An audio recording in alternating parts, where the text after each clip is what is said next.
por lo bizarro, pero como yo las primeras reuniones les dije que íbamos a ver unas doctrinas extrañas, íbamos a ver unas doctrinas extrañas, este material que cargué hoy, que me parece que no traje, tiene que ver con eso, tiene que ver con esas doctrinas extrañas que andan por ahí.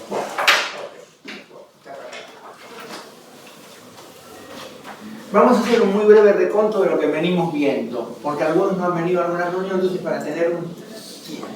Tuvimos 3 reuniones, esta es la cuarta. En las primeras 2 reuniones tratamos el tema que llamamos genéricamente la ontología, es decir, qué clase de realidad sería la realidad postmortal, qué clase de mobiliario del mundo, como se usa decir en los textos de ontología. Y en la primera de las reuniones abordamos la definición de muerte, que básicamente en la tradición es la muerte cardíaca, o sea, la cesación de la circulación, pero que en el siglo XX se ha planteado la transformación de esa definición en otra, que es la cesación cerebral, la actividad cerebral. ¿Por qué se produce esa transformación? Bueno, básicamente porque, si bien el único motivo no es ese, el trasplante de órganos impuso la necesidad de revisar la definición de muerte, porque no se pueden quitar órganos de un cuerpo que tiene cesación cardíaca, porque empieza la necrosis. Y los órganos que se van a trasplantar tienen que estar orgánicamente vivos, es decir, no tiene que haber necrosis, tiene que haber metabolismo, tienen que estar metabolizando. Las células de ese tejido, instalados en un cuerpo nuevo, siguen metabolizando. Y entonces planteamos en esa reunión que esta nueva definición podía verse de 2 modos distintos. Como una definición empírica, es decir, hemos descubierto un fenómeno nuevo, que es la muerte cerebral, y el criterio que se empleaba para eso es que en el caso de la muerte cerebral no habría sucedáneos mecánicos, que sí los hay en el caso de la muerte cardíaca. Pero también planteamos nosotros que esta hipótesis de la carencia de sucedáneos mecánicos es incorrecta, porque cuando se formula este criterio en la década del 60, no había tecnologías electrónicas o digitales que hoy hay y que permiten intervenir en el cerebro, de modo que hace 40 años no se tenía ni idea. Con lo cual, nos encontramos ante la posible situación de que la definición de muerte como muerte cerebral no sea empírica, sino sea un supuesto normativo. Es una definición normativa. Con lo cual, estaríamos ante una situación complicada, intuitivamente o teóricamente, porque podría ser el caso que la única muerte biológica sea la cardíaca y que la otra sea una suerte de expediente para utilizar cuerpos vivos en algún sentido, que no han cesado fisiológicamente en algún sentido, pero su empleo para fines terapéuticos. Y eso dejamos ahí, ahí quedó la pregunta hecha. Yo personalmente creo que la definición de muerte cerebral no es empírica, pero bueno, eso es un debate abierto. En la segunda reunión abordamos lo que serían 3 grandes paradigmas o modos de pensar esa realidad postmortal. Claro, el modo tradicional, el segundo de los 3, es el sobrenatural. Las religiones son tal vez el candidato primario a informarnos mediante textos revelados, revelaciones, qué es lo que pasaría después de la muerte. Y normalmente lo que pasa después de la muerte tiene no solamente un destino empírico, digamos, o sea, lo que nos va a pasar, sino también un sentido moral, lo que nos va a pasar por lo que habremos hecho de algún modo. Pero al lado de la visión sobrenatural, que es la más obvia, bueno, claramente, si las religiones hablan del cielo, el infierno, el purgatorio, etc. Nosotros planteamos 2 visiones más. Una que llamamos naturalista. Es decir, que hay algunos autores, hola, ¿qué tal? ¿Cómo estás? Hay algunos autores que, sin abandonar una concepción natural de la realidad, natural en el sentido hasta positivista, ¿no?, sostienen que hay una existencia postmortal. El ejemplo que dimos de esto nosotros en particular eran aquellos autores muy asociados al nacimiento de la metapsíquica o investigación psíquica, hoy lo llamamos parapsicología, pero la palabra no existía en el siglo XIX, cuando estas doctrinas se fundan, que planteaban la existencia del, ¿cómo se llama?, del el ectoplasma, que es una especie de materia sutil que surgiría del cuerpo y daría forma a los fantasmas o a los fenómenos psíquicos y a los espíritus. Claro, esto es medio extraño para nosotros pensar, pero desde 1850 en adelante en Europa hubo una gran efervescencia de investigadores, de científicos, de gente incluso materialistas, ateos, pero que aceptaban los fenómenos psíquicos, las sesiones mediúmicas, los fenómenos de poltergeist, interpretaban eso en términos naturalistas, como que existiera una materia sutil, una materia evanescente, y esa materia es la que conformaría esas realidades postmortales, pero no sobrenaturales. Eso lo llamamos la visión naturalista. Y después hablamos, usando la palabra transnatural, que es la idea de muchos sistemas de creencias precristianos o extracristianos, o extrajudeo-cristianos islámicos, o sea, externos al gran tronco de las religiones abrámicas, que planteaban la muerte en sentido de una metamorfosis. Es decir, la realidad, no hay una realidad sobrenatural como la que nos cuentan las religiones reveladas, bíblicas o coránicas, pero la realidad es más compleja que la que cuenta la física. Entonces ahí está la idea de metamorfosis. O sea, en este tercer grupo de doctrinas se plantea que esa realidad postmortal no necesariamente consiste en una persistencia consciente. No es que nosotros, con nuestra identidad biográfica, yo, Alejandro Meroli, seguiré con mis recuerdos. No, no. En este tercer paquete, para decirlo de una manera, puede haber algunas doctrinas que acepten la persistencia personal biográfica, pero no es una condición necesaria. Mientras que es una condición necesaria en las doctrinas sobrenaturales, porque cada uno tiene un destino fijo, postmortal, con su identidad consciente. Más allá que esta afirmación tiene un montón de problemas asociados, muchos problemas, pero eso no vamos a entrar. Bueno, ese fue el primer bloque. En la reunión última, con la de hoy, abordamos lo que sería la epistemología de la muerte, es decir, cómo se justifican nuestras creencias acerca de la realidad postmortal. Cambiamos un poco para tener una especie de visión filosófica más o menos, digo enciclopédica, pero abordando los distintos casilleros de lo que es la filosofía. En este segundo bloque nos preguntamos por la cuestión epistemológica. Y en la reunión anterior abordamos lo que sería lo que llamamos la concepción positiva, es decir, aquellas doctrinas que nos ofrecen información positiva sobre la existencia postmortal. Y presentamos tres variedades de mayor fortaleza a menor fortaleza.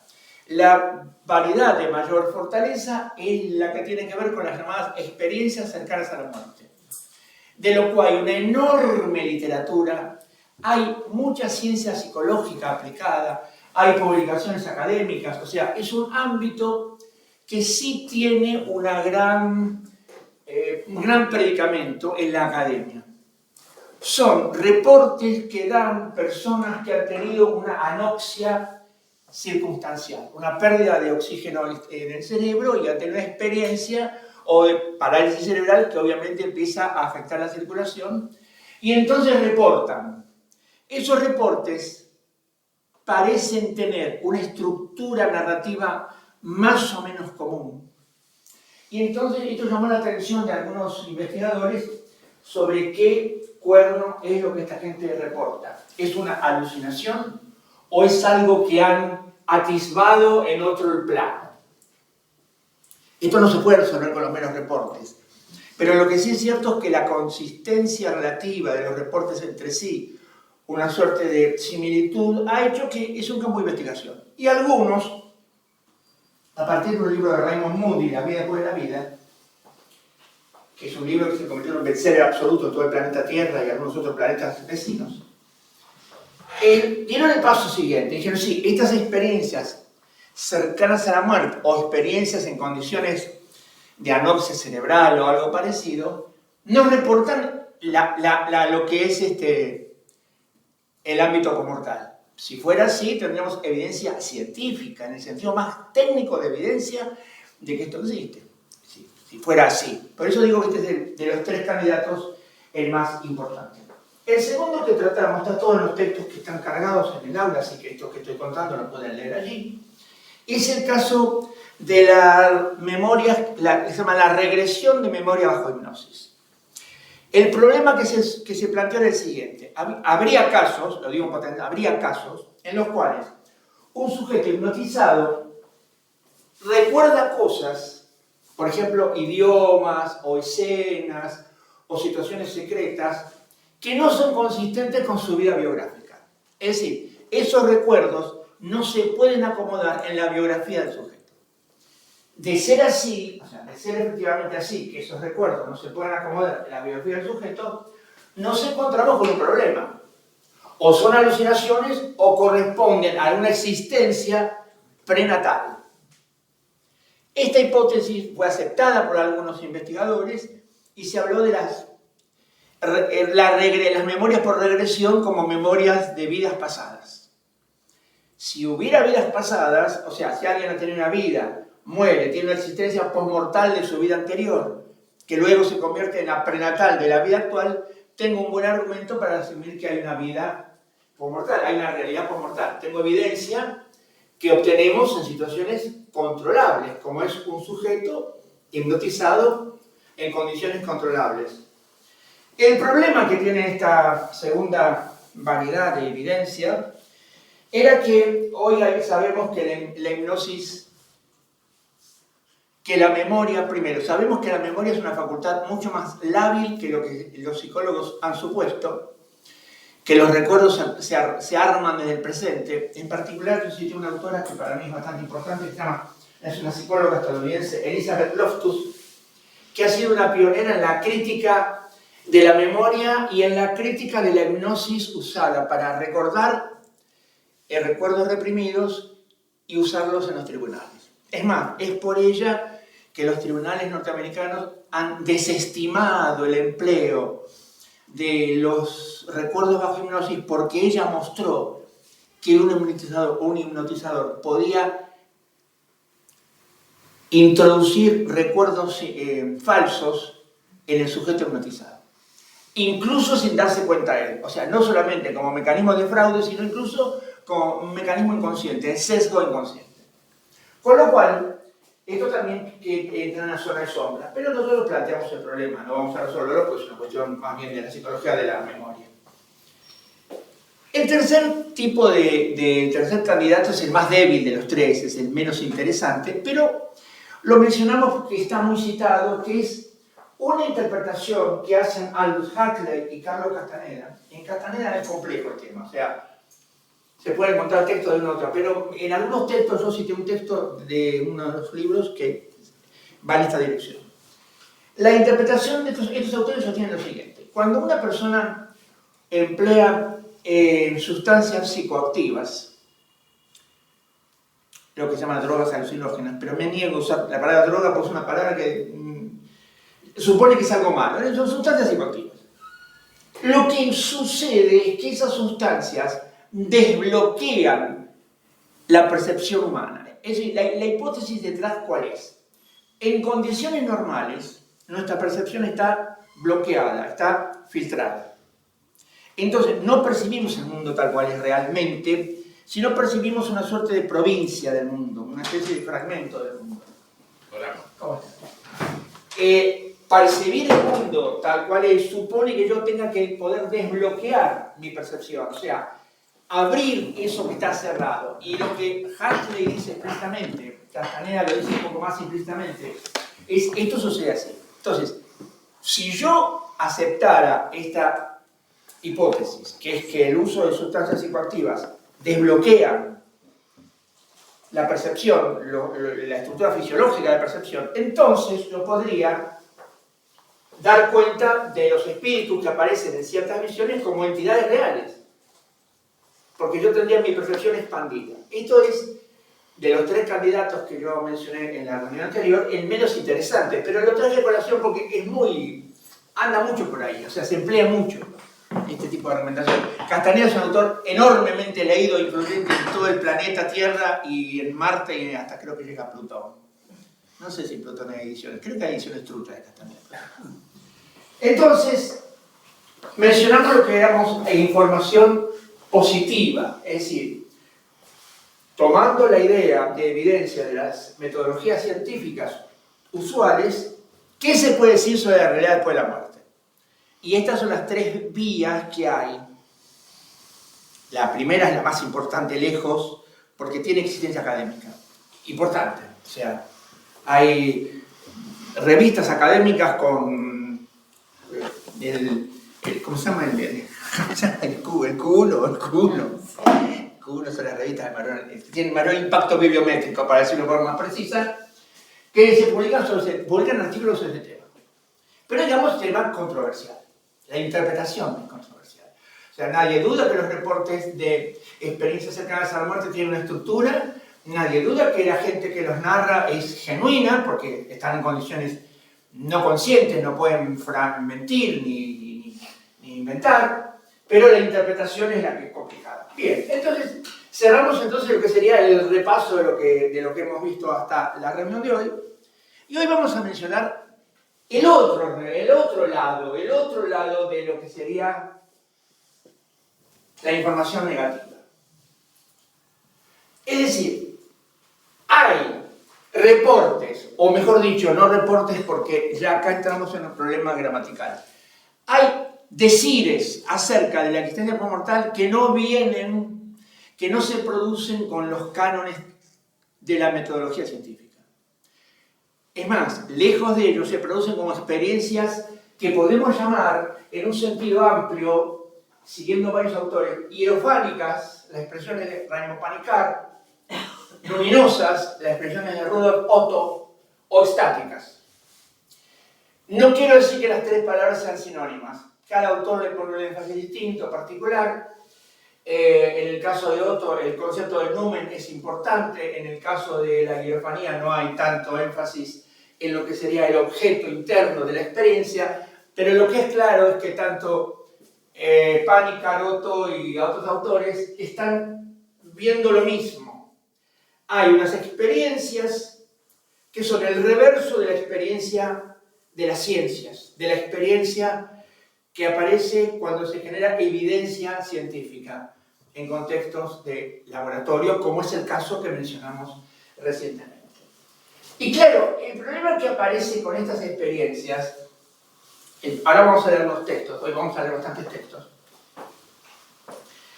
es que estas experiencias vienen asociadas con algo muy extraño, que es la información negativa. Y ustedes me dirán, ¿qué cuerno es la información negativa? Porque claro, yo puedo informar de algo o puedo negar la información, pero no, información negativa no es información negada. Porque la información negada es simplemente información positiva del signo contrario. ¿Qué es la información negativa? Esto tiene que ver con el lenguaje de la mística, con los reportes, con los decires de los místicos. Y ahora vamos a explicar un poquito qué es la información negativa, pero antes, digamos, ustedes saben que la mística es un continente, un universo. No pretenden que en 40 minutos les cuente el universo. He hecho alguna selección de textos como para entrar. Hay un libro muy importante de Evelyn Underhill, yo cité un par de párrafos. Hay otro libro importante que es de una autora metodista estadounidense, cuyo nombre no me acuerdo, como corresponde.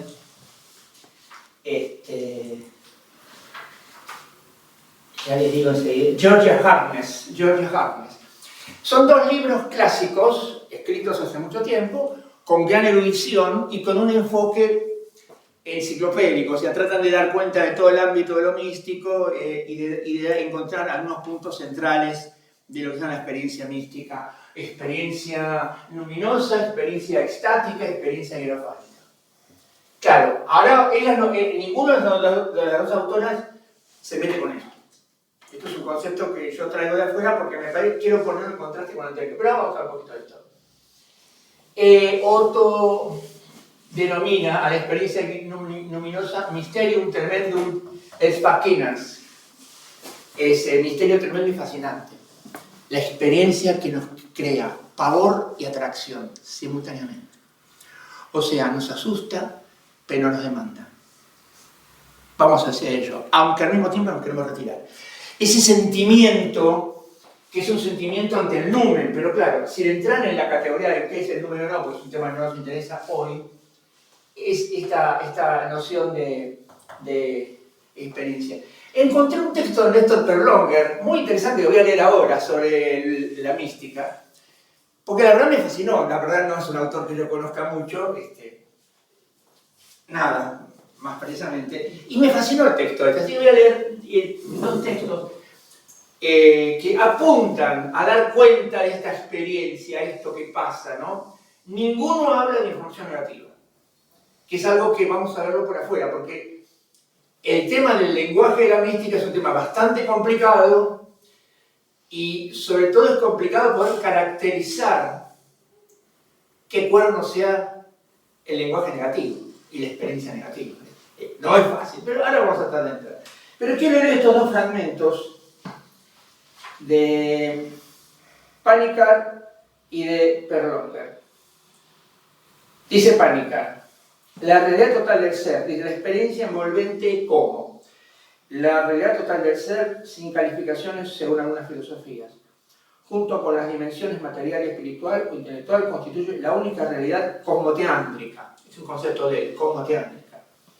La experiencia de Dios es la experiencia completa y no fragmentada de esta realidad que somos nosotros, que está por debajo y por encima de nosotros. Hay que reconocer que Raimo Panikkar era ministro católico, era sacerdote católico. Lo que no hace su pensamiento menor que nadie, es un inmenso filósofo, es un filósofo que merece ser leído, es un sabio y tiene una virtud muy original, que es alguien que ha crecido simultáneamente en el conocimiento de la sabiduría occidental y en la India. Con lo cual Panikkar es un lector del sánscrito, ha escrito textos sobre pensamiento de escuelas vedánticas y es un observador extraordinario porque él está en los dos mundos y puede tender puentes entre ellos que no son habituales en filósofos occidentales cuyo entendimiento del pensamiento indio es nulo, nulidad absoluta. Y ahora voy a leer el texto de Perlonger, que la verdad me llamó mucho la atención. Dice: éxtasis, no contentarse con ser lo que es. Éxtasis, literalmente, salir de sí, dislocar, llevar hacia afuera, modificar alguna cosa o estado de cosas. También tiene el sentido de retirarse, apartarse, abandonar, dejar, ceder, renunciar, separar. La palabra éxtasis indica desplazamiento, cambio, desviación, alteración, turbación, delirio, estupor, excitación provocada por bebidas embriagantes. El campo semántico en general remite a la idea de disyunción, o sea, de un corte entre un estado normal y otro estado alterado o modificado de conciencia. El eje de la experiencia extática es la salida de sí, quebrar la barrera del cuerpo, realizar una separación, una salida, una suspensión del tiempo y un olvido integral de las condiciones de existencia. Es la clave del éxtasis. Es como si el sujeto se cansase de ser el mismo, de estar siempre en una mónada egocéntrica y quisiera ser otro. Y lo consigue, aunque sea imaginariamente, a través de los procedimientos extáticos. En el éxtasis, el individuo escapa, en cierta medida, de sus condiciones de existencia. Me pareció un texto extraordinario. Me parece que ve muy bien el tema de la experiencia extática. Y algo más, me parece que da las pistas para preguntarnos qué cuerno es la información negativa. Porque uno dice, bueno, si un sujeto bajo este enorme torbellino existencial reporta algo, ese lenguaje que emplea, ¿qué gramática y qué semántica tiene? ¿La de la calle? ¿La del libro de anatomía de textura Target? ¿La de qué? ¿Qué semántica? Ese es el punto en donde vamos a ir a leer mismo. Y claro, lo que también aparece es que los reportes, esta información negativa, tienen un problema que es el central en todo este tema de las de la evidencia no científica sobre la realidad postmortal, que es la dependencia de intuiciones territoriales. ¿Sí? Es decir, ahora vamos a hablar un poquito más, pero digamos, estamos dando una señal de que la información negativa, en donde la igualdad gramatical o sintáctica no cambia, pero la semántica se va a la miércoles, se rompe un concepto central de todo nuestro aparato conceptual, que es la territorialidad. Ahora vamos a ir sobre esto un poquito más adelante. Pero digamos, en un sujeto en las condiciones de Panikar o en las condiciones de Perlonger no tiene experiencias como las que tenemos nosotros y su empleo del lenguaje no depende de la semántica que tenemos nosotros. Es otra. Cual sea, veremos ahora si se puede pintar. Y claro, si la semántica es otra, la interpretación de sus decires se torna enormemente complicada. En particular, la interpretación de sus decires acerca de que pase en esa mente arremolinada, extasiada de sí, externada de sí, se torna muy complicada. Esto es lo fascinante del lenguaje místico, que plantea un enorme problema de interpretación y que no es un lenguaje delirante. Es un lenguaje con una lógica rigurosa. Ahora vamos a ver un poquito qué es eso. Bien, entonces, estamos en que esa evidencia, que sería información negativa, contraria a la evidencia al modo de las ciencias, tiene que ver con experiencias llamadas hierofánicas, numerosas estáticas. Y bueno, creo que el texto de Perlonger es bastante claro en abrir la caja negra de qué sea la experiencia estática. Me pareció a mí muy revelador, la verdad que muy revelador. Bien. Esta autora que yo cité recién, George Harness, da una suerte de criterio de lo que serían estas experiencias, que los voy a leer. Dice: Harness es una autora cristiana, metodista, pero es bastante sensible, en el sentido que su libro es el libro de Diana que te mostré. Sí, me acuerdo. Es un libro bastante sensible al fenómeno, así, es una mirada cristiana, pero no prejuiciosa o reduccionista. ¿Sí? Bien, entonces dice estos criterios. Dice: presupuestos básicos de la experiencia mística, según la autora. El primero de todos es que los 5 sentidos no son una única fuente de conocimiento, ni de otros aspectos vitales del ser humano. Es decir, hay un conocimiento transsensorial. No habrá de facultades paragnósticas, pero hay un conocimiento transsensorial. Segundo, hay un reino espiritual anexo al material. Tercero, se presupone la existencia de un absoluto, realidad última, yo universal o uno. Acá la autora no dice que eso sea un ser sobrenatural personal, o sea, una divinidad en el sentido judeo-cristiano, o no, pero que las experiencias místicas convergerían, involucrarían, tomarían cierto sentido de unidad trascendente. Algunos autores llaman esto la suprema realidad, pero eso es un concepto complejo, porque esa suprema realidad no es... La palabra realidad no significa un todo como el de naturaleza o cosmos. Esa suprema realidad incluiría contradicciones, cosas que en la naturaleza o cosmos no podría haber. De esto vamos en un minutito. Otro postulado de la autora es la capacidad del espíritu humano para establecer una comunión o unión con el uno o el absoluto o Dios. También deja abierto el carácter personal, impersonal, el carácter sobrenatural o transnatural de eso uno. Y un quinto postulado es la paradoja. El lenguaje que nos narra esas experiencias es paradojal. Y justamente la paradoja es un rasgo de la experiencia negativa. Porque interpretar un informe en un texto, un reporte negativo, es paradojal. Si yo lograra disipar la paradoja, o sea, resolverla, la información negativa sería positiva. Pero ahí, este elemento paradojal para mí es el central, en el sentido que los reportes acerca de lo que se ha experimentado nos plantean complejos problemas hermenéuticos, de interpretación. ¿Qué cuerno se está diciendo? Y esto, como vamos a explicar ahora, esto es una hipótesis mía, tiene que ver con la territorialidad o desterritorialidad de ese posible mundo sobrenatural. Ese mundo que está más allá. George Harkness cita un pequeño texto de la Mandukya Upanishad, que voy a leer, lo transcribo. Dice, más allá de los sentidos, más allá del entendimiento, más allá de toda expresión, es la pura conciencia unitaria, en que se borra completamente la conciencia del mundo. Es el bien supremo, es el uno segundo, es el yo. Este es un texto de la Mandukya Upanishad. De estos textos uno va a encontrar en todas las tradiciones sapienciales, si uno se pone a hacer un trabajo de inventario, va a encontrar cosas similitudes. No necesariamente el contenido de esa experiencia admite un nombre referencial. Porque cuando se dice lo uno, acá hay que tener mucho cuidado, que eso uno no es lo uno de Parménides, no es lo uno de la metafísica de los milesios, sino que más bien la palabra uno, ahí hay que usarla, hay que verla como un pronombre. O sea, eso uno no es algo, una sustancia metafísica absoluta y que permea todo fenómeno. No. Eso uno es algo que se nos presenta como unidad en esa experiencia extática, hierofánica o luminosa. Pero no significa ello que ello sea ontológicamente uno al sentido de la metafísica parmenidea. Nada que ver.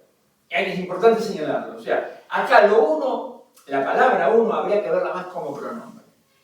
Lo cual ya abre el sentido de paradoja.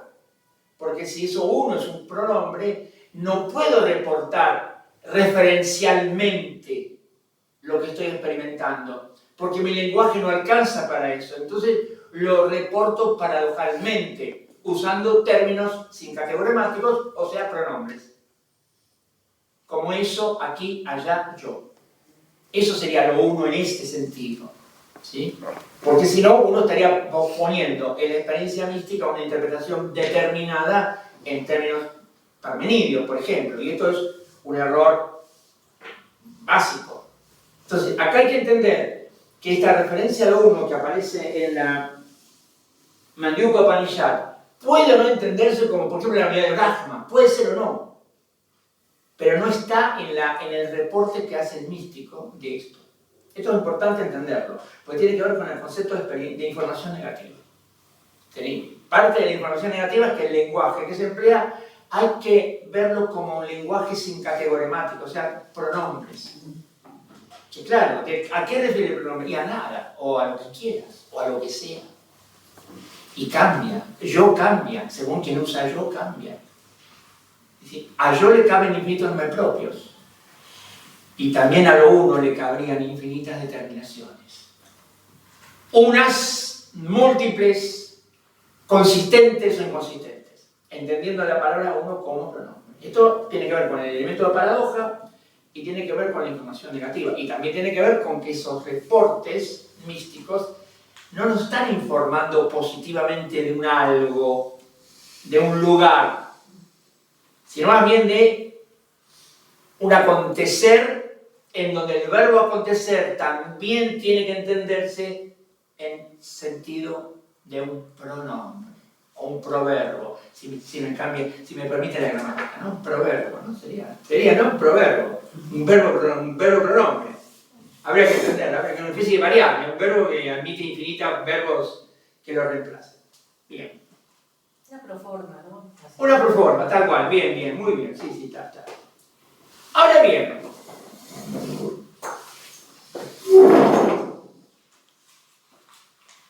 hay un rasgo, esto es algo que no está en la literatura, no está en Underhill, no está en el texto de esta autora, cuyo nombre me olvido, George Harkness, no está en nada, no está en ellas.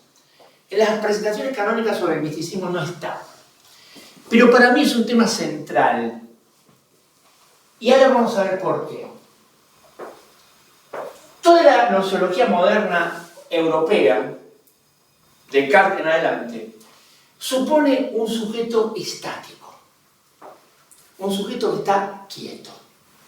Voy a leer un par de textos de Descartes en donde explícitamente se afirma esto.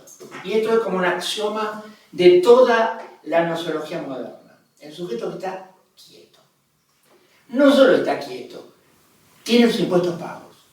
Y esto es muy importante, porque ¿qué significa? Que ese sujeto está sustraído de las preocupaciones mundanas. Puede estar tranquilo, quieto y tranquilo. Es el caso, por ejemplo, de Montaigne. Montaigne, que era un millonario, que se va con su castillo y medita sobre lo que le pasa a él,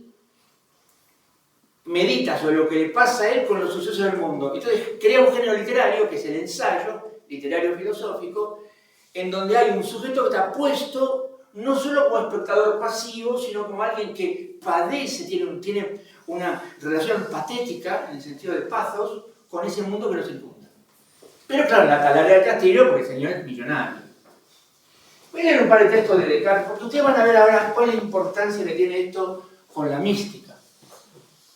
Pero para eso me he tomado, esto es un pequeño atajo, que para mí es importante, porque tiene que ver también con esto. Este sujeto moderno está quieto y se opone a la idea del sujeto transeúnte. ¿Qué dice Descartes? Felizmente libre de pasiones que enturbiaban mi espíritu, permanecí todo el día encerrado en mi habitación, que una estufa caldeaba, pudiéndose entregarme sin restricciones a mis pensamientos. Esto es el discurso del método, libro 2. O sea, estoy acá, tranquilo, estoy acá. Y pienso, y examino mis estados de conciencia. En Meditación Metafísicas 1 dice algo más o menos lo mismo, lo voy a leer. Yo me percaté hace algunos años de cuántas opiniones falsas admití como verdaderas en la primera edad de mi vida y cuán dudosas eran las que después construí como sobre aquellas. De modo que era preciso destruirlas a raíz para comenzar de nuevo desde los cimientos si quería establecer alguna vez un sistema firme y permanente. Con todo, parecía ser esto un trabajo inmenso y esperaba yo una edad que fuese tan madura que no hubiese de sucederle ninguna más adecuada para comprender este tema. Pero ya lo he postergado tanto tiempo que sería ciertamente culpable si consumo de deliberaciones el tiempo que me resta para intentarlo. Por lo tanto, habiéndome desembarazado oportunamente de toda clase de preocupaciones, me he procurado un reposo tranquilo en apartada soledad con el fin de dedicarme en libertad a la destrucción sistemática de mis opiniones. Esto, si uno se toma el trabajo de rastrearlo, está en todos los filósofos modernos. Toda la filosofía moderna supone un sujeto estático, que examina sus cogniciones y sus pensamientos, sus estados intencionales. Hasta en Husserl, porque todo el análisis fenomenológico de Husserl es un tipo que está sentado, tranquilo, con los impuestos pagos. No tiene dolor de muelas y no tiene los hijos que le dicen, papá, que te van al baño me estoy haciendo caca. ¿Se entiende? Es central entender esto. Ese sujeto puede tener un examen racional de su conciencia y usar el lenguaje en sentido categórico, tal cual Aristóteles lo definía en los Perihermeneidas. ¿Se entiende? O sea, ahora, ¿qué se opone a esto?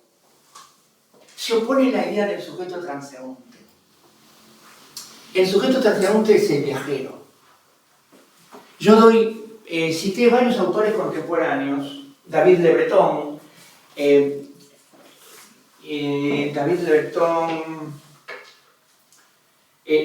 ocio del caminar, Franco Micheli, La vocación de perderse, es un libro donde cuenta que entre una ciudad y se pierde, empieza a caminar sin rumbo, sin destino, sin plan previo. Y hay un texto de Frederick Gross que se llama Andar la filosofía, que es una filosofía del caminar. No voy a leer los textos, están acá, pero ¿cuál es la idea que está detrás? El sujeto transeúnte no puede desprenderse del entorno. Tiene que estar cuidando el entorno. Tiene que preservar el equilibrio, tiene que ver con cuidado dónde va y por dónde va. Pero aparte hay otra cosa. El sujeto que va caminando no puede dedicarse a observar sus cogitatas, sentado y volver para atrás y adelante. Porque si empieza a hacer eso, corre el riesgo de caerse o de extraviarse. Y pasa algo más. Mientras que en un sujeto quieto los fenómenos perceptuales son persistentes, yo puedo mirar una superficie roja todo el tiempo que quiera. Puedo cerrar los ojos, recordarla, volver a mirar la superficie roja, poner un filtro entre mis ojos para mirar el color. Mientras voy caminando no puedo hacer eso, porque los fenómenos van cambiando. Entonces, la oposición entre el sujeto quieto y el sujeto transeúnte no es meramente una oposición respecto a los flujos de información, es también una oposición respecto a la posición del sujeto. Y vean ustedes que toda la literatura sobre experiencias hierofánicas, luminosas y estáticas incluye acciones corporales. El yoga, los ejercicios espirituales de Ignacio de Loyola y tantas otras incluyen un sujeto transeúnte. O sea, no hay experiencia mística de un sujeto quieto. La experiencia mística es, sí o sí, condición necesaria, un sujeto transeúnte. La figura del viajero. Y precisamente el viajero es el que sube a los cielos o baja a los infiernos. Dante. Sí, ahora vamos a hablar de Dante, ahora vamos a hablar un poquito de Dante. El viajero es el que sube y baja. O sea, la experiencia de una realidad transformada o de una expansión de la conciencia es inequívocamente colocada en un sujeto viajero transeúnte. Nunca el sujeto quieto. Puede ser un exiliado también. También exiliado, sí, hay un montón de Porque figuras. está haciendo un éxodo. Sí. Bueno, el éxodo, la travesía de los judíos por el Sinaí es simbólica de eso. O sea, el estar buscando algo. Pues yo me acuerdo que le decía a alguien con malicia, con mucha malicia de mi lado, le digo, mira, muy fácil, salí de Egipto, mirás la estrella polar y en 15 días llegás, son 80 kilómetros. O sea, caminando despacito llegas en 15 días, no 40 años. Pero hay que leerlo simbólicamente, no hay que leerlo literalmente. Porque vos mirás la estrella polar a tu izquierda y llegás, no hay manera de perderte. La estrella polar a la izquierda, voy para Judea, Samaria y Galilea. Bien.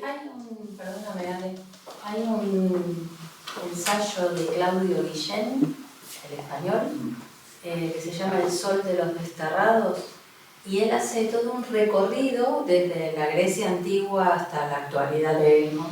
Mediados de siglo, más o menos, por ahí, del siglo XX, digo, de todos los pensadores, poetas, que estuvieron reflexionando en tránsito. Claro, qué bueno. Mira. Exiliados. Mira. Síganse los pasos, es muy Dale, interesante. dale, sí, lo cargo en el aula, sí. Es más, estos 3 libros los tengo, los puedo cargar todos, los tengo en el formato de PUB, los puedo hacer PDF y los cargo. A mí me pareció extraordinaria, esto no está en los textos de Underhill ni está en el otro texto, no está, pero el ver que la experiencia mística hierofánica, luminosa y estática no es la experiencia de alguien que está sentado en una silla reflejando su cogitata. No es eso, no es la experiencia de Husserl, ¿sí? Que abre todos los campos y los horizontes en sentido y las reducciones. Todo eso no existe. Porque con un cuerpo en movimiento, ya sea caminando o haciendo actividades como los ejercicios espirituales de Loyola o el yoga, no me puedo dar el lujo de pensar en mi cogitata. Y ahí se abren otras puertas, que no dependen de mi conciencia. ¿Se entiende? O sea, el sujeto en tránsito tiene la posibilidad de resolver estas cosas que decía la autora, ¿no? La realidad última, la dimensión no material, el conocimiento transsensorial. El conocimiento transsensorial exige como condición un cuerpo en movimiento. El cuerpo del Descartes que conté, olvídate. Ese le da a la matemática nomás.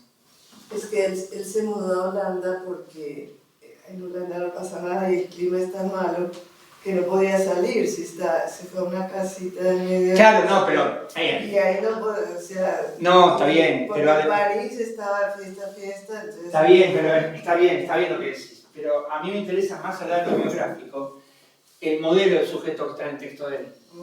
¿No? Si el modelo del sujeto que está en el texto de él es el tipo que no tiene preocupaciones, es el mismo sujeto de Montaigne, exactamente igual. No tiene preocupaciones, está todo ya arreglado, no sé, alguien se ocupa para arreglarlo.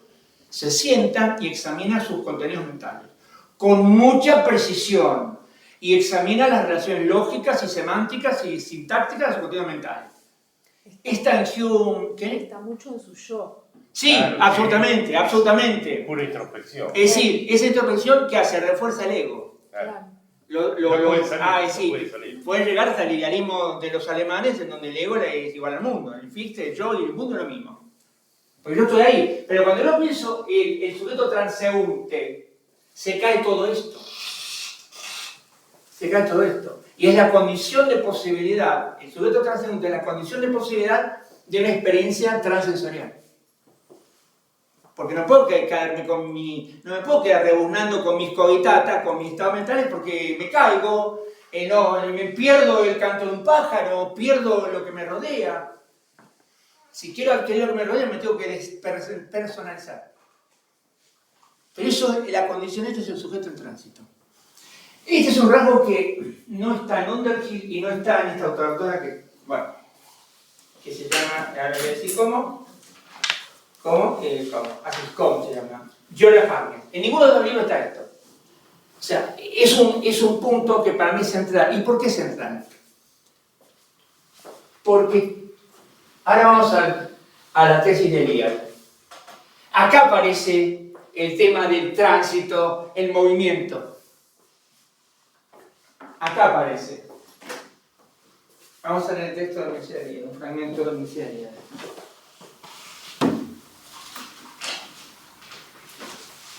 Dice Elías, y otro fragmento también de un autor, se llama Agis Usambins, Ascenso al cielo en la mística islámica y judía. Es un fragmento que yo traduje al castellano, el texto lo tengo en inglés, lo puedo cargar, si quieren, está en inglés. Dice Elías, esto está en Ritos y Símbolos de Iniciación. Lo que me gustaría subrayar es el hecho siguiente. La ascensión al cielo representa uno de los medios religiosos más antiguos de comunicación personal con los dioses y por tanto de participación plena en lo sagrado para trascender la condición humana. La ascensión y el vuelo son pruebas por excelencia de la divinización del hombre. Los especialistas en lo sagrado, médicos, chamanes, místicos, son sobre todo hombres en los que se cree que han viajado al cielo como experiencia estática o incluso corporalmente.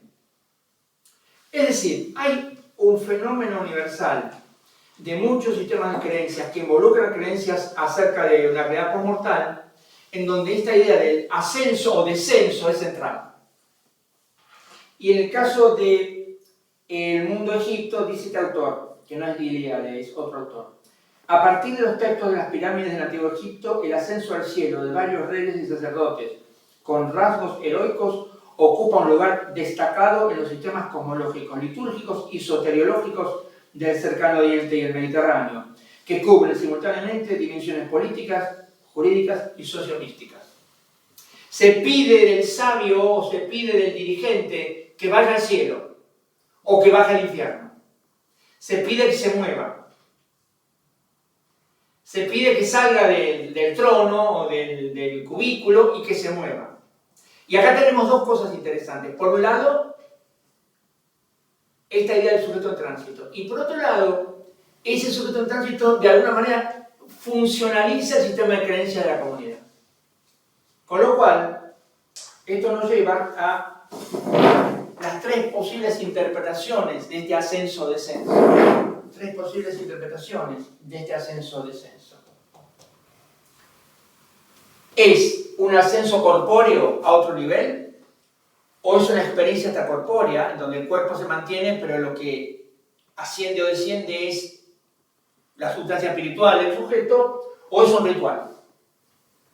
Si es un ritual no nos interesa, porque si es un ritual entonces lo que es una ceremonia que finge el ascenso-descenso, es una ceremonia política, en donde el rey, el emperador, el faraón o el que sea tiene que mostrar al pueblo que asciende o desciende, o asciende al cielo a ver a Osiris en este caso, pero lo importante es el ritual político. Ahora, lo interesante es si es esto, y en particular si es una experiencia corpórea en otro nivel. O sea, porque si es una corpórea a otro nivel, en este caso se da algo que no siempre es parte de las experiencias hierofánicas, luminosas o estáticas, que es la coincidencia de experiencias intrasomáticas o estáticas y experiencias extrasomáticas. Y esto tiene que ver con el tema de la territorialidad, que ahora vamos a hablar en un momento. No toda experiencia mística en el reporte histórico, no sé, cuando estos los antropólogos buscan, es un relato de una experiencia hacia afuera. Muchas veces, por ejemplo, Meister Eckhart es explícito, cuando él habla, Eckhart fue llamado hereje porque él hablaba de la divinidad que había en cada uno.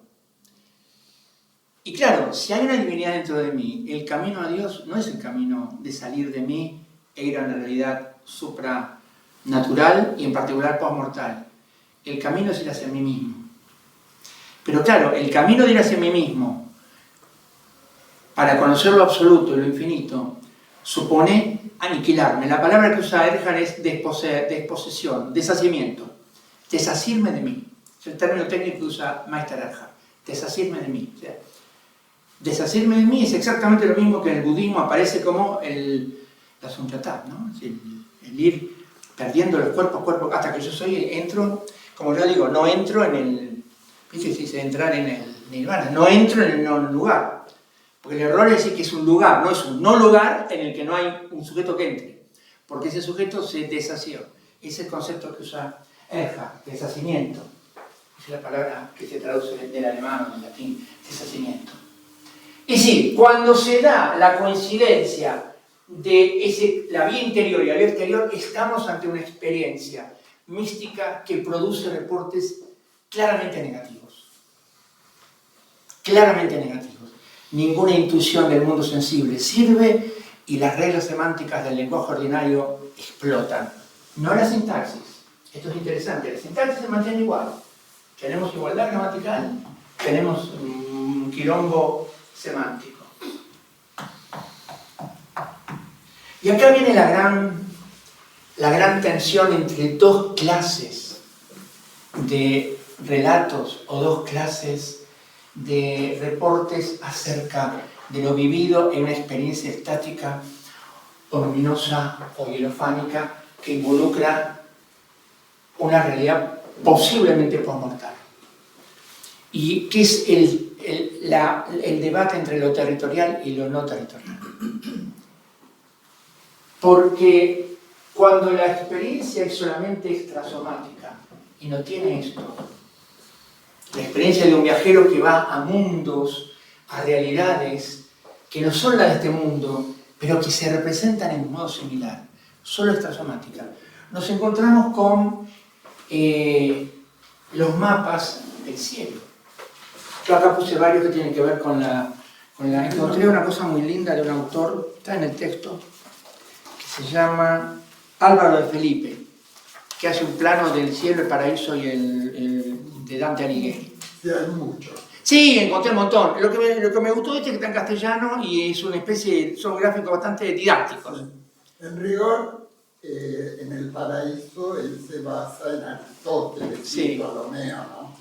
Pero agrega dos cielos, no, los 7 cielos conocidos en su época, pero agrega 2 cielos más que son el cielo estrellado, el zodíaco de las estrellas Sí. fijas, el primer móvil y el empíreo, ¿no? El cielo Claro. de fuego donde reside Dios.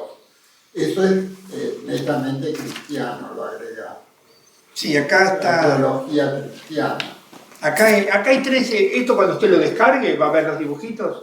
Después se puse otros que también, como usted dice, hay representaciones, una de Botticelli, del Canto 18, una de Michelangelo, El infierno por Michelangelo Caetani, un mapa del infierno de Johannes Strandhaus, puse varios.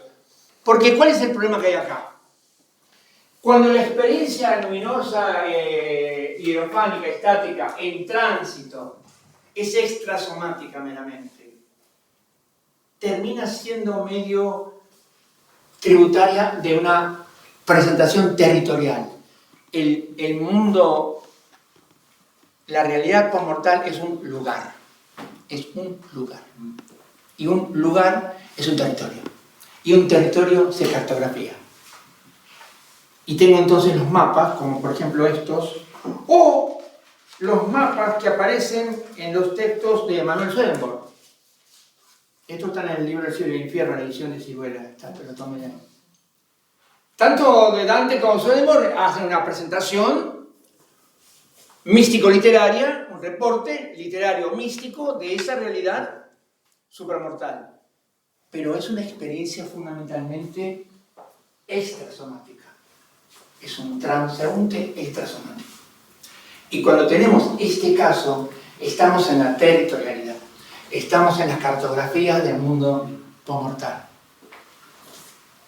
¿Se entiende? Este es el punto en donde hay una suerte de divergencia. Porque cuando tenemos este caso, lo territorial comienza a desvanecerse. Y ahí aparece algo muy inquietante, que es la posibilidad de otros lenguajes, como por ejemplo la música. ¿Qué pasaría si yo digo que tengo una descripción musical de la realidad supramortal? Nadie lo entendería. Sin un diccionario que me traduzca esos acordes, esas secuencias a contenidos territoriales. Pero la música no me informa de territorios. El espacio acústico no es un espacio cartografiado como el espacio visual. Yo acá me encuentro con un problema que es fascinante. ¿Qué pasa? Acá estamos en el campo de lo no territorial. ¿Sí? Cuando, por ejemplo, color y sonido van equivalentes, son las sensaciones de esta gente que percibe colores y sonidos, que no tenemos palabras. Es decir, estas experiencias de gente que es un fenómeno psicológico, hay gente que le pasa. No hay palabras, porque, digo, verde agudo, verde en fa sostenido menor, no tiene sentido. Y sin embargo es un fenómeno, hay gente que vive eso. Hay personas que tienen ese fenómeno psicológico de aunar en ellos sonidos y colores. Pero nuestro lenguaje no tiene palabras para eso. Entonces, ahí tenemos un caso muy simple en donde tenemos información negativa, porque no tengo palabras. Lo negativo de la información no es que me informa de algo que no, sino que no tengo con qué. Información negativa. Empezamos a ver el concepto de información negativa. No tengo con qué. Eso, Sí. perdón, entre los místicos no se llama excessus mentis. Puede ser, sí, sí. Es decir, en el momento en que de todos los pasos Sí. de la mística, en el momento en que se produce la unión con Dios o Sí. con el ser superior, Sí, se produce como un desvanecimiento. Y cuando se quiere relatar lo que se vivió, no se puede. No se puede. Es lo inefable, Ujú. ¿no? Y a veces- Eso se llama excesus mentis. sí, a veces... Como un exceso de la sí, conciencia, sí, un sí. desborde de la claro, que también es un desborde del lenguaje. Claro. Y a veces, claro, si uno tiene una frase Por gramática... eso echan mano de metáforas. Sí, tal cual, sí. Es decir, la gramática puede estar bien construida, el tema es la semántica. El tema es la semántica. O sea, ya la idea de un color y una altura, un clave de sol, es el verde en clave de sol. ¿Y qué diferencia del verde en clave de sí? Ya eso, que es un fenómeno psicológico, ni siquiera místico, ya eso rompe nuestro vocabulario de color. Ya rompe nuestra gramática ordinaria sobre cómo se hablan de los colores y del sonido. Sí. Y eso, quizás también tenemos que hacer una nota en pie con lo que hablabas de Perlonger, ¿no? Porque Perlonger, digamos que es uno de los referentes del neobarroco latinoamericano. Y todo esto que vos estás contando está en la base del lenguaje neobarroco, ¿no? Ajá, mira. Entonces, me parece que las citas que vos trajiste de Perlonger, hay que leerlas, me parece, desde esa estética neobarroca, que él le dio un giro y le llamó neobarroso.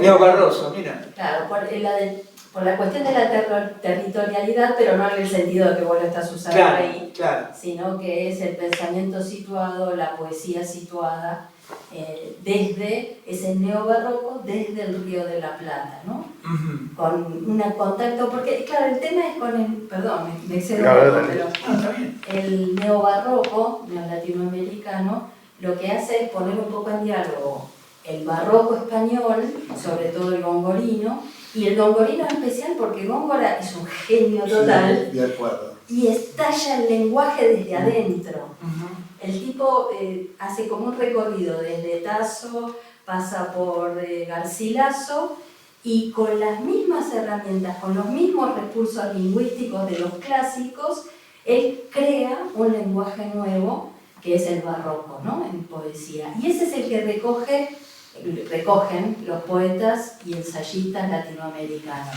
¿no? Desde siempre.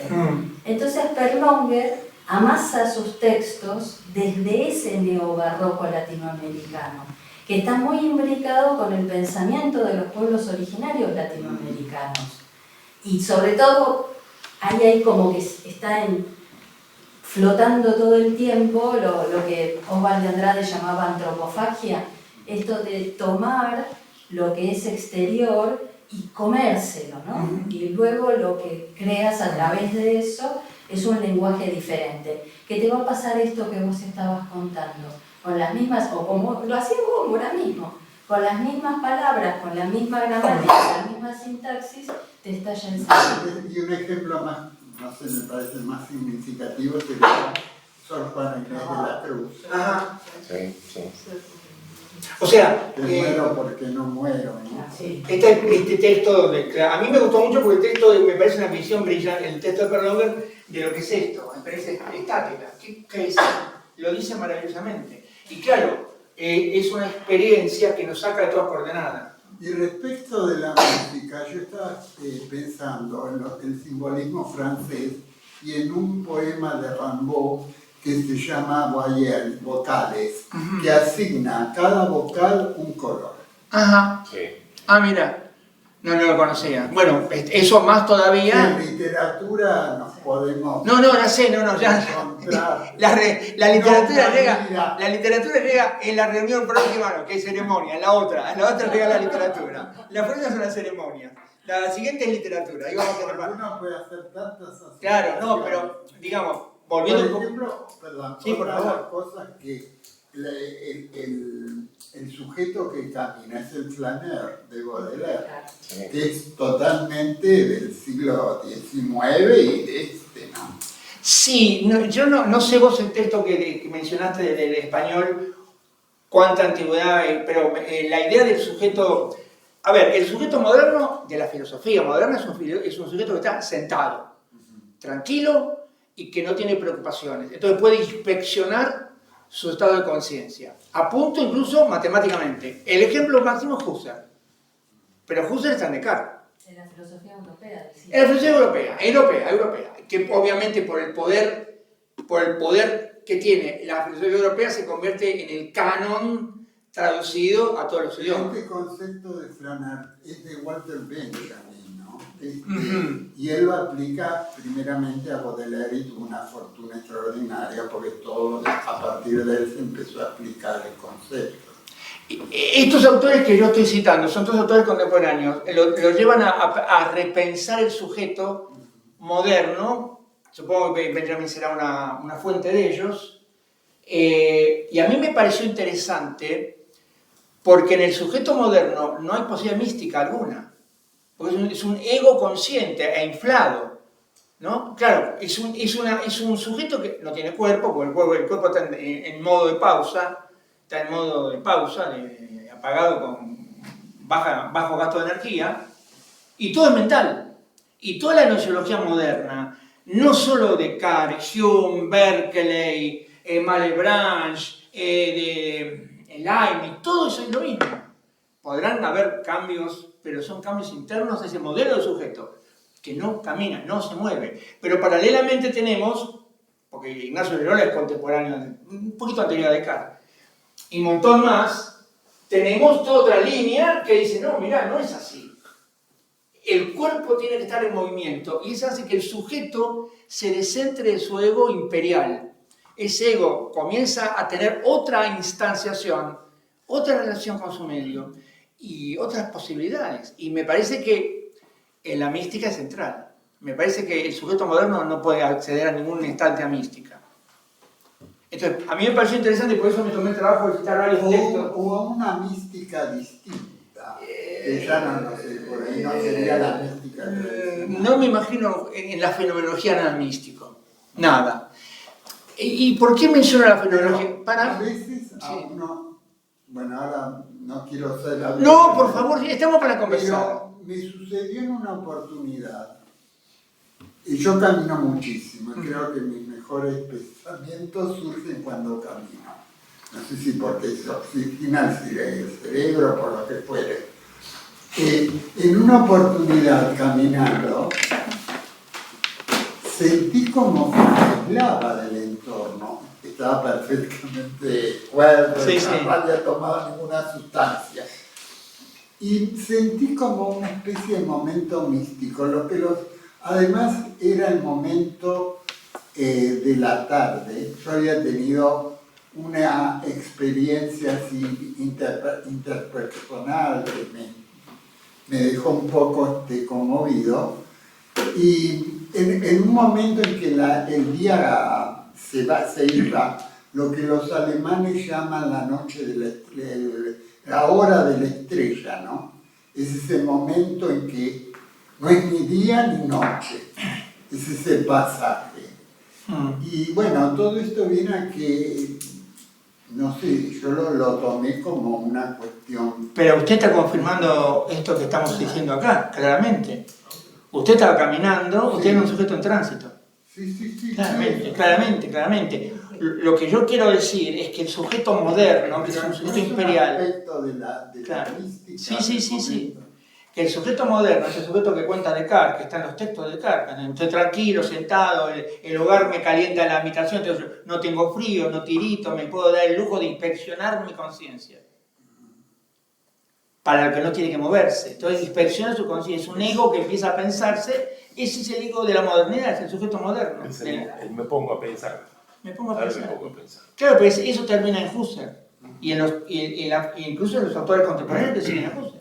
Es una egología, digamos. Ese sujeto es el sujeto de una egología, que podrá ser trascendental o empírica. En Husserl es trascendental, en los empiristas británicos en Berkeley es empírica, pero es una egología. Entonces, claro, no tiene cuerpo, el cuerpo es un accidente, no tiene referencia somática, pero no tiene tránsito. Porque me parece que el tránsito, el caminar, el tránsito, cambia completamente incluso las sensaciones. Esta idea de la percepción estática desaparece. Y hay un fluir que no es de la conciencia, es un fluir de las cosas. Cuando el sujeto está en tránsito, no es el fluir de la conciencia de que estoy pensando, rumiando, como eso del monólogo y Bloom, ¿no? No, es el fluir de las cosas. Fluye la materia, fluyen los colores, fluyen los sonidos, que van cambiando con registros que a veces no alcanzo a capturar y me exceden. Y a mí me parece que estos autores que tratan la mística, Underhill o esta autora, no tratan este tema, pero para mí es central. ¿Por qué? Porque aparece esta idea del ascenso al cielo. Hacia el cielo se va, se está, se camina y se vuelve. E incluso aquellos que dan visiones territoriales, como sea Swedenborg o Dante Alighieri. Ellos viajan, transitan y vuelven, narran y cartografían, o permiten cartografiar. Ahora, lo interesante también es que cuando se da esta conexión entre la experiencia extrasensoria e intrasomática, esto lo dice Evelyn Underhill, ahí ya lo territorial comienza a desvanecerse. Y ahí comienzan a aparecer otros posibles lenguajes, como por ejemplo la música, ¿no? Es decir, acá hay un fragmento, lo voy a leer. Todo esto está en el texto, ¿no? Pero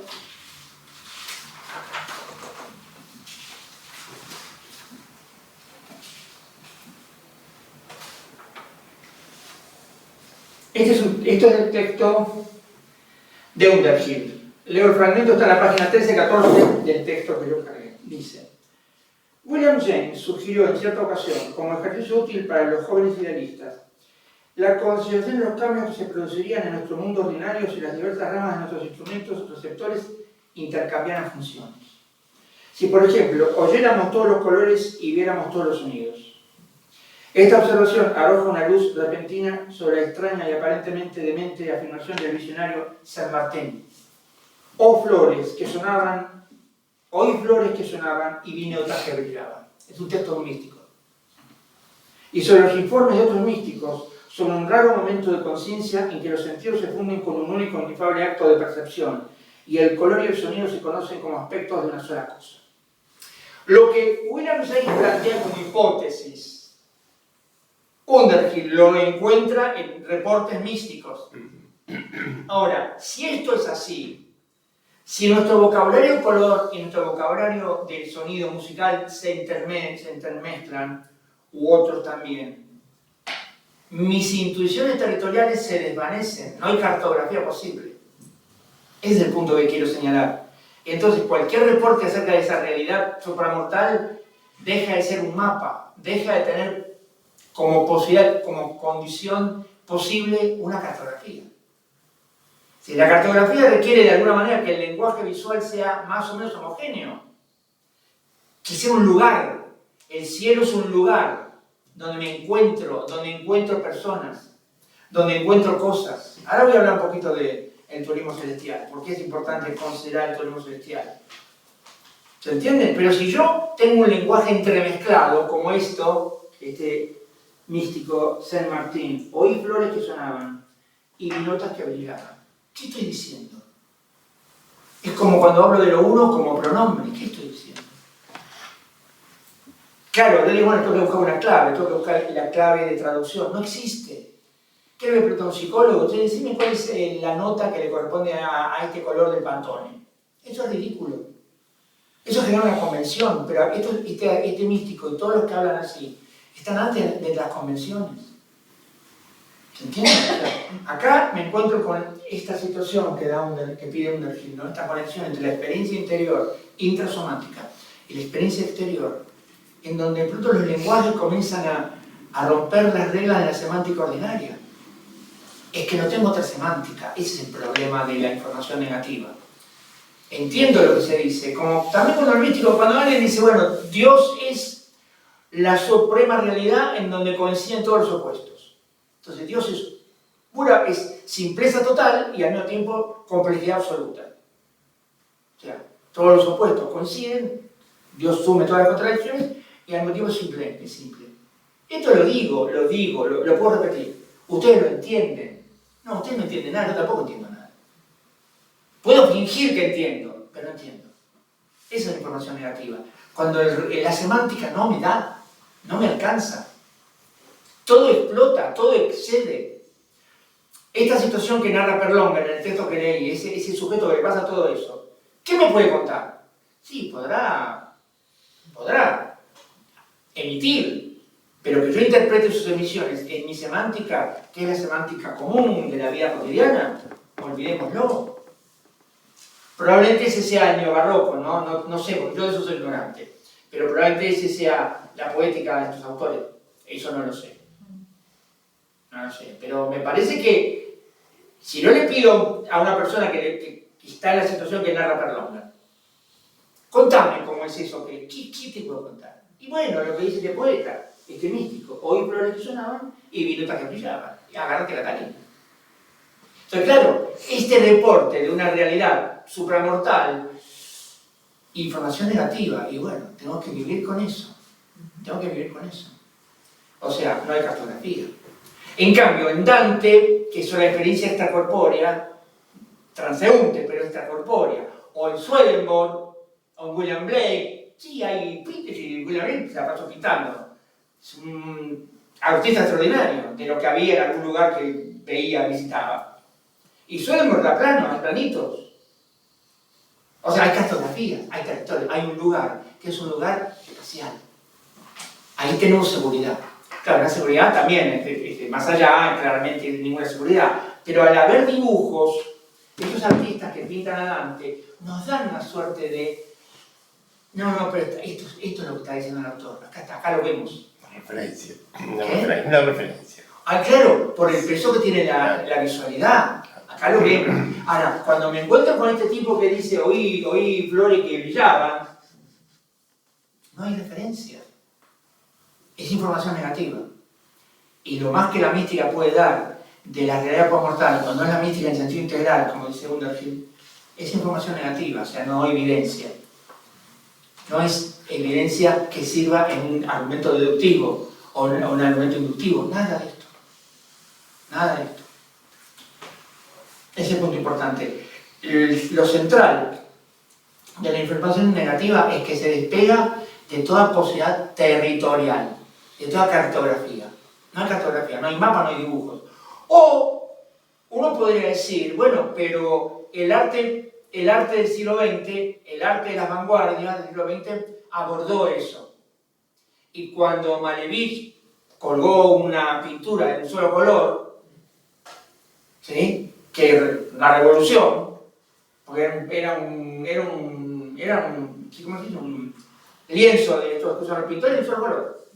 Claro, o cuando Candí, ¿cómo se llama? Mondrian hace esos rectángulos, uno puede decir, esto es el cielo. Es decir, el cielo imperio es esto. No hay lugar, ni militancia, es esto. Agarrate Catalina es esto.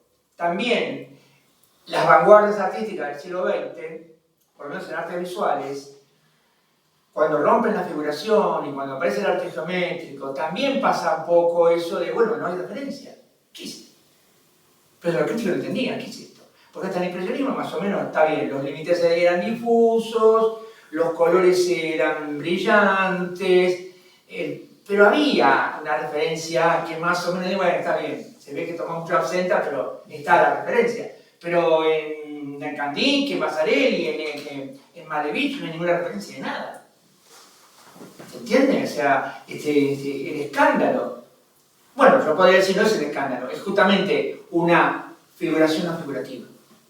O sea, un lienzo pintado sin cartografía. Es una posibilidad. A mí me parece importante el concepto de información negativa en el sentido de que la semántica no alcanza. Es aquel reporte, aquel discurso, aquella exposición, que yo entiendo la construcción gramaticalmente correcta, las palabras las conozco, pero esa secuencia semántica no la puedo interpretar. Eso es información negativa. No es información de lo que no hay, es información de lo que hay más allá del lenguaje. Con lo que puedo.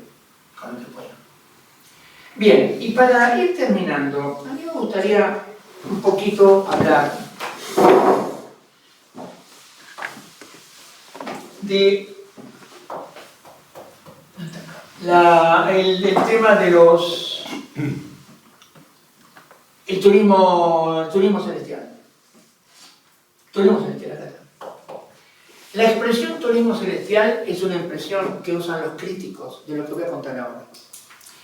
Es un debate interno al mundo evangélico estadounidense entre teólogos y apologetas básicamente evangélicos reformados.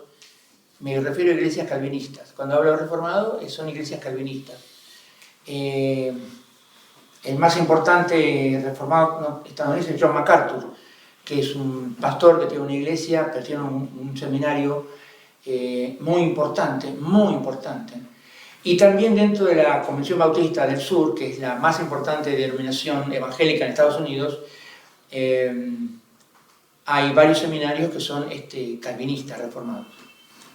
Entonces, autores apologetas calvinistas emplearon la palabra turismo celestial en forma denostativa, crítica, a una serie yo en el texto que yo cargué, que lo pueden descargar, tomé unas imágenes de YouTube, de distintos videos del programa Es Sobrenatural, de Sid Roth. Sid Roth es una suerte de periodista espiritual, digamos un Claudio María Domínguez estadounidense, que lleva gente que viajó al cielo.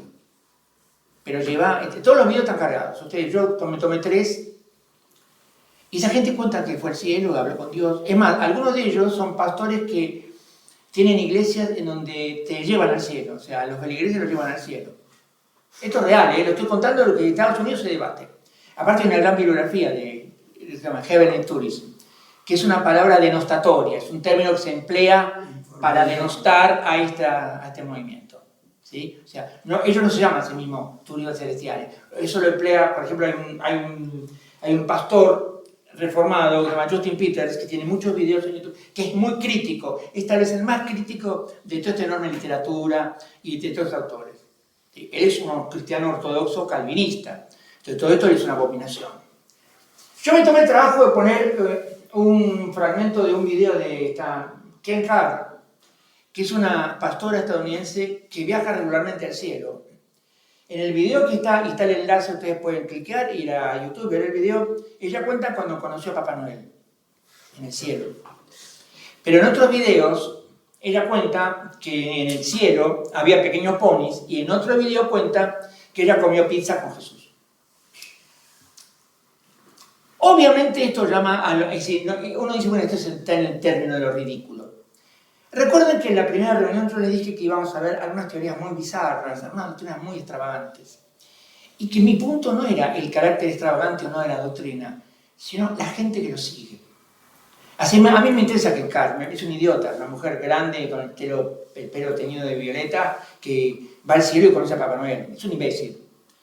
Pero el problema no es el imbécil, y no es tampoco el problema de Sid Roth, sino la gente que sigue eso. Los millones de feligreses que creen que al cielo se va como si fuera en plan de una empresa inmobiliaria que me lleva a visitar edificios. Esta idea inmobiliaria del cielo es muy, muy pregnante en la cultura estadounidense.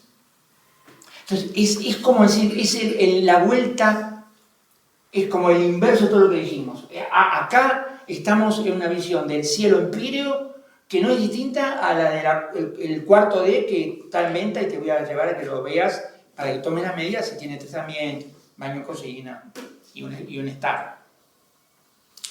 Pero esto no es una persona sola. No es una persona, son cientos de libros y cientos de videos del programa de Sid Roth que llevó decenas de personas que han ido al cielo y al infierno y que nos vienen a contar cómo es eso. Como quien cuenta un viaje. Estamos en el punto contrario al de la mística, porque acá no estamos en la información negativa, es la información positiva más pedorra que se pueda ocurrir.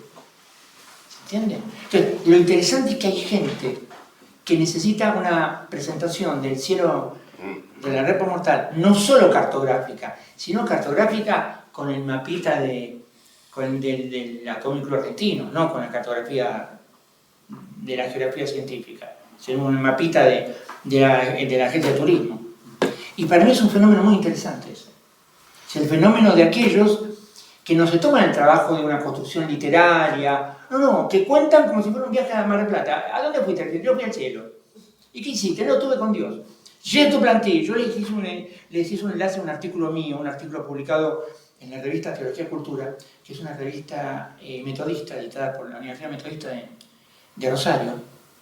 Tuvieron la gentileza de publicar un artículo sobre la teología de la nueva reforma apostólica.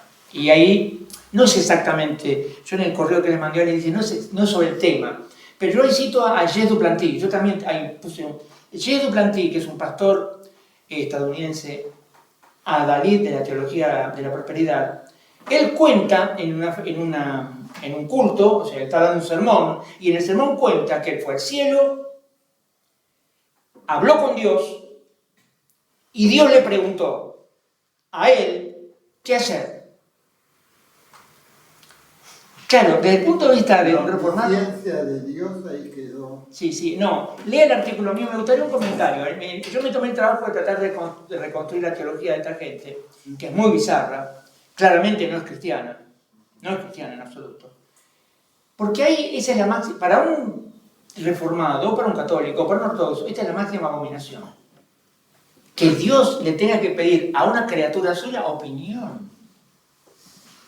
Pero bueno, esta idea a mí me llamó la atención, no tanto por los personajes. Este señor Duplanty le pidió a su feligresía un avión. Y le juntaron 50 millones de dólares y le compró un avión. 50 millones de dólares. Ese es el nivel de... Pero esos son los yanquis, no es su problema. No voy a entrar a analizar que son los yanquis. Es un país muy raro. Un cristianismo muy raro. Pero a mí lo que me llama la atención es esta persistencia en una territorialidad, pero ya ni siquiera la de Manuel Swedenborg o la de Dante Alighieri. Una territorialidad que yo diría es de agente inmobiliario. O sea, ¿cómo es posible que alguien crea que se puede ir al cielo y narrarlo como yo cuento un departamento que está en venta? No con más sofisticación que eso.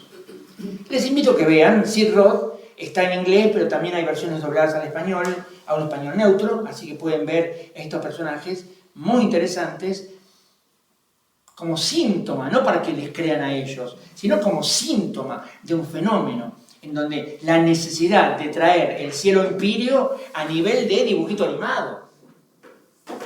Porque esta mujer, esta Kenka, es el nivel más infra que hay. Porque ella vio en ese video que yo le puse, lo conoció a Papá Noel en el cielo. Bien. Entonces, resumiendo, un poco cerrando la reunión de hoy. La vía mística, desde el punto de vista epistemológico, no ofrece evidencia, en el sentido que vimos en la reunión anterior. No hay evidencia. Evidencia en el sentido de evidencia psicológica o evidencia categórica. Y podemos dividir los reportes en dos. Aquellos que dependen de la territorialidad y que es experiencia extrasomática, y aquellos que rompen la territorialidad, lo que incluye esta fusión de lenguajes, esta ruptura de la semántica, como por ejemplo el caso de un lenguaje que haga converger entre sí el vocabulario de color y el vocabulario musical, como ejemplo, pero esto se puede generalizar. Es decir, de una mirada epistemológica diría, esto es un indicio, pero no otra cosa, de lo que puede haber, o sea, no alcanza para justificar ninguna creencia externa, pero sí tiene un poder inmenso para el que vive esto. O sea, como experiencia transformadora no hay más que esto, mística o hierofánica o estática. Entonces, de alguna manera, cierro la reunión de hoy y cierro también esta segunda parte del curso que es sobre la cuestión epistemológica. La tercera parte que se abre en la próxima reunión sobre la cuestión hermenéutica. Y vamos a tener la primera reunión sobre ceremonias y la segunda reunión sobre narraciones y literatura, sobre el tema de la muerte. Las ceremonias, partiendo de un descubrimiento hecho hace no muchos años en una cueva en Sudáfrica, en donde se descubre una especie homínida nueva, el Homo nadeli.